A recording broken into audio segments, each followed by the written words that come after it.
Hi everyone, welcome to my channel. Today I am telling you a story about an orphan boy. So let's start. Oliver's journey to London.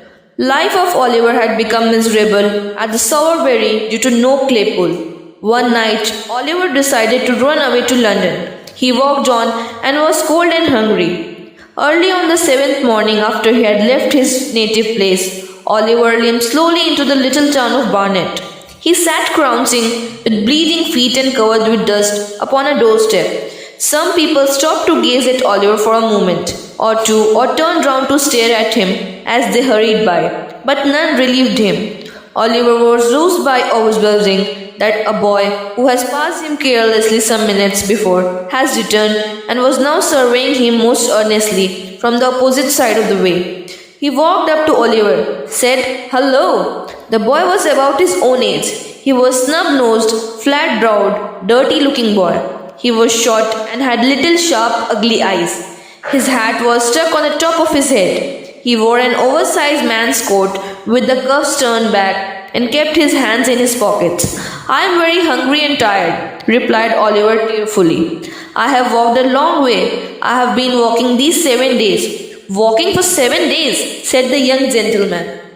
"Oh, I see." Assisting Oliver to rise, the young gentleman took him into the rear of a small public house. Here, Oliver ate a long and hearty meal, during which the strange boy eyed him from time to time very attentively. "Going to London," said the strange boy when Oliver had finished. "Yes." "Got any lodgings and money?" "No." The young gentleman told him that he was going to London that night and could arrange shelter for him with an old man. Oliver readily agreed. The boy's name was Jack Dawkins and that he was a protege of the elderly gentleman mentioned before. Mr. Dawkins was known as the artful dodger among his friends. They entered London nearly at 11 o'clock. The dodger walked at a rapid pace, directed Oliver to follow him closely. Oliver had never seen a dirtier or more wretched place. The street was very narrow, smelly and muddy. They entered the house. "Now then," cried a voice from below, in reply to the whistle from the dodger. "Plummy and slam," was the reply.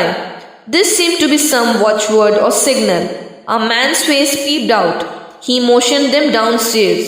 He threw open the door of the back room and drew Oliver in after him.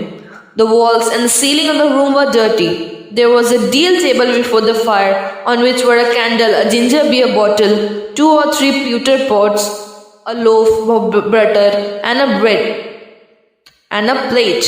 An old villainous looking Jew was cooking some sausages in a frying pan.